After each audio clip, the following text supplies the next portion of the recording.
Olá, eu sou Inácio Santos. Este é o Fator X, o nosso canal sobre X-Men, e hoje trazendo até vocês o julgamento de Magneto. A publicação original pela Marvel dessa revista foi num número especial, Uncanny X-Men 200.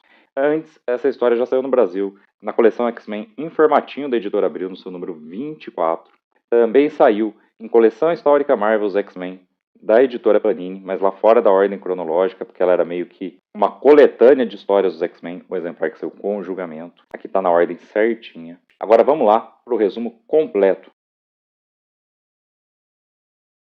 Uncanny X-Men 199.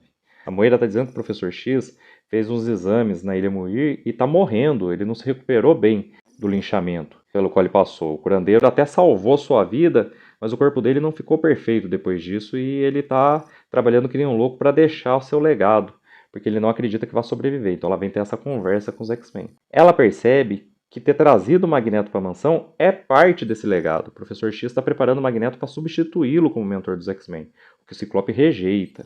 A história continua mostrando o Magneto indo com o Kitty Pryde ao encontro de sobreviventes do Holocausto. O próprio Magneto é um sobrevivente do Holocausto. A Kitty Pryde descende de sobreviventes do Holocausto. Ambos são judeus de nascimento. E a gente vai ver que o Magneto conhece muita gente ali que está bem mais velho que ele, porque ele foi rejuvenescido pelo Alpha. Você pode ver isso em Fabulosos X-Men edição definitiva número 4 da Panini. Engraçado que essas pessoas não estranham o fato do Magneto estar mais jovem do que elas. Mas bom, Magneto interage com elas, apresenta essas pessoas para Kitty Pryde. Só que teve um interlúdio. Nesse interlúdio, a gente pôde ver a Mística fazendo uma proposta a Valerie Cooper. Ela quer que a sua Irmandade de Mutantes se torne uma força federal a serviço do governo, que cumpra ali missões para o governo sem que o governo tenha que pedir a outros super-heróis, em troca do perdão presidencial por todos os crimes cometidos pela Irmandade. A Valerie Cooper fala que pode negociar isso junto ao presidente. Só que para isso ela quer uma prova, uma demonstração. E a demonstração é a captura de Magneto, que vai acontecer nesse momento, durante essa visita do Magneto e da Kitty Pryde ao Memorial do Holocausto e essa reunião de sobreviventes. Então o Magneto vai começar a lutar contra a recém-formada Força Federal. A gente vai ver que a Espiral, lá do Mojoverso, e que estava perseguindo o Longshot na série solo dele, já está com essa Irmandade de Mutantes, né? Já está com essa nova Força Federal. Inclusive comenta que até ela poder voltar pro Mojo, é importante ela continuar trabalhando junto com os caras. Tanto o Magneto quanto a Kitty Pryde vão lutando contra eles, tirando as pessoas de lá. O Magneto percebe que assusta seus conterrâneos, assusta as pessoas que estiveram com ele nos campos de concentração e que sobreviveram, e isso lhe causa certa dor.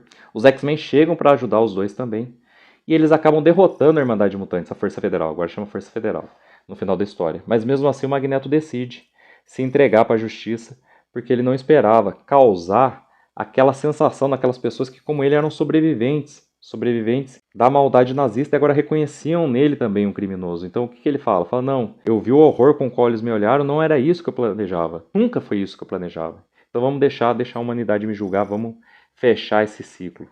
E aí ele se entrega para a Força Federal no finalzinho de Uncanny X-Men 199. Uncanny X-Men 200, o julgamento de Magneto. Então aqui a gente vê que o Magneto, que se entregou voluntariamente na edição anterior, vai ser levado ao julgamento. A gente também percebe que foi nesse intervalo que os X-Men foram levados a Asgard. A gente vai ver que eles vão surgir no meio da França, que é onde o julgamento vai acontecer. Eles pediram para o Loki, melhor, pediram não, né? O Loki disse que ia devolvê-los ao seu lar. Pelo jeito, o lar dos X-Men, onde está o Professor X, que é parte da defesa do Magneto no julgamento ali da comunidade internacional, tá? Professor X e Gabrielle Haylor como os advogados do Magneto. Enquanto isso, a acusação é feita por James Jaspers, do Reino Unido. Interessante que essa é a versão da Terra 616 de um grande inimigo do Capitão Britânia, o mutante Jim Jaspers. Mas aqui a gente vai ver, no decorrer da história, que a versão 616 é um antimutante ferrenho que quer condenar Magneto de todo jeito. Madelyne Pryor foi deixada para trás no Instituto Xavier quando os X-Men foram para Asgard resgatar a Tempestade. Ela continua lá e ela está nos últimos meses de gestação, mas ainda é cedo para o bebê Nathan nascer. Mesmo assim, ela começa a ter contrações. E vai receber a visita de quem? De Corsário, o pai do Ciclope, e de Lilandra Neranani, a esposa do Xavier. Naquele momento, sua namorada ainda, né? E eles estão atrás do Xavier porque o corpo clonado dele tem apresentado defeitos, já desde que a troca de mentes, desde que o transplante da mente dele foi feito. E nas últimas edições isso se agravou, podendo levar à morte do Xavier. O problema é que a situação da Lilandra e do Corsário não é muito boa com o Império Shi'ar, porque a verdade é que a Lilandra não foi nomeada imperatriz. O imperador de quem está em coma desde que enfrentou os X-Men.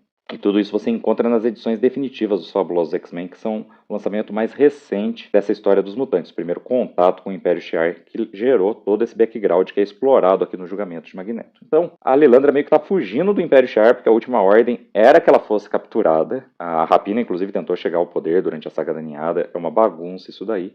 E, ao mesmo tempo, quer resgatar seu amado, porque a tecnologia de Shi'ar pode salvar a vida do Professor X. Os X-Men, alheios a isso, estão na França. Alguns deles ligam, saber da Madelyne Pryor, ver como é que estão as coisas, mas o Ciclope, que é o marido dela, não liga. E os Fênix, que já foram mostrados antes, perseguindo a Tempestade, inclusive a balearam na África, a deixaram para morrer no meio da savana africana. Ela sobreviveu por sua própria força e esforço. Então, os Fênix também estão acompanhando o julgamento, estão planejando tumultuar tudo. E não só com seus poderes, eles também têm recursos financeiros. Então eles vão contratar mercenários, começar a fazer uma série de ataques. E esses ataques, eles sempre vão assinar como X-Men. São os X-Men protestando contra o julgamento de Magneto, que é uma mentira. Isso vai culminar com os Fênix, inclusive, atacando o próprio julgamento, que aí vai revelar que são eles, né? Porque eles não são, visivelmente, não são membros dos X-Men. Mas os X-Men vão, então, começar a investigar essas aparições para limpar seu nome, enquanto o Professor X e a Gabrielle Haylor continuam trabalhando na defesa do Magneto e vão conseguir combater as forças dos Fênix, mas sempre forças mercenárias. Isso é importante porque os Fênix então vão aproveitar dessa distração para, como eu disse, se revelar e atacar o julgamento. E é no julgamento que vai ficar evidente o ódio de James Jaspers pelos mutantes, porque mesmo sendo protegido pelo Magneto, que defende todo mundo, ele não reconhece isso. Quando um dos Fênix, no caso a Andrea, fica derrotada, meio perdida, ele pode capturá-la, ele tenta matá-la com uma pedra, tem que ser impedido pelo Magneto, que ele tratava como vilão. Então a gente vê que os papéis ali meio que ficam invertidos. E por quê? Porque, na verdade, ele não é um homem correto que quer levar à punição ao criminoso. Ele é um racista que quer a morte dos mutantes. O julgamento, infelizmente, mesmo com os X-Men limpando seu nome, derrotando os mercenários, entregando eles para a polícia, vai ser interrompido. A única coisa que o julgamento chega a decidir antes do ataque dos Fênix é que Magneto não pode ser culpabilizado pelos crimes que ele cometeu antes de ser reduzido à idade infantil. Isso aconteceu também numa edição definitiva dos X-Men, foi na revista dos Defensores, lá nos Estados Unidos, ele foi reduzido à idade infantil pelo mutante Alpha, e depois trazido de volta à idade adulta, com cerca aí de 30 anos. Né? Ele é um homem que parece ser muito mais jovem que o Professor X. E por que isso é importante? Porque ele meio que começou sua vida de novo. Então você falou, os crimes de antes acabaram, aquele homem morreu quando o Alpha reduziu o Magneto à idade infantil.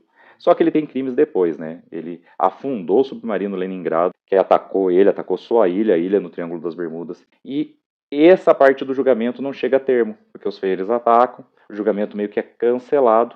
A gente vai inclusive ver mais um outro crossover, o primeiro crossover dos X-Men com os Vingadores nessa fase, uma outra tentativa de julgar Magneto, mas aqui encerra, inclusive, com a juíza dizendo agora é a opinião pública que vai decidir se Magneto é culpado ou inocente, porque esse julgamento não vale mais nada. E na esteira desses eventos, o Professor X faz vários esforços junto com o Magneto para enfrentar os Fênix. O corpo dele termina de entrar em colapso. Ele pede ao Magneto, então, que com a morte dele ele cuide da Mansão X, cuide de seus alunos, principalmente dos Novos Mutantes, e se torne o novo diretor da escola.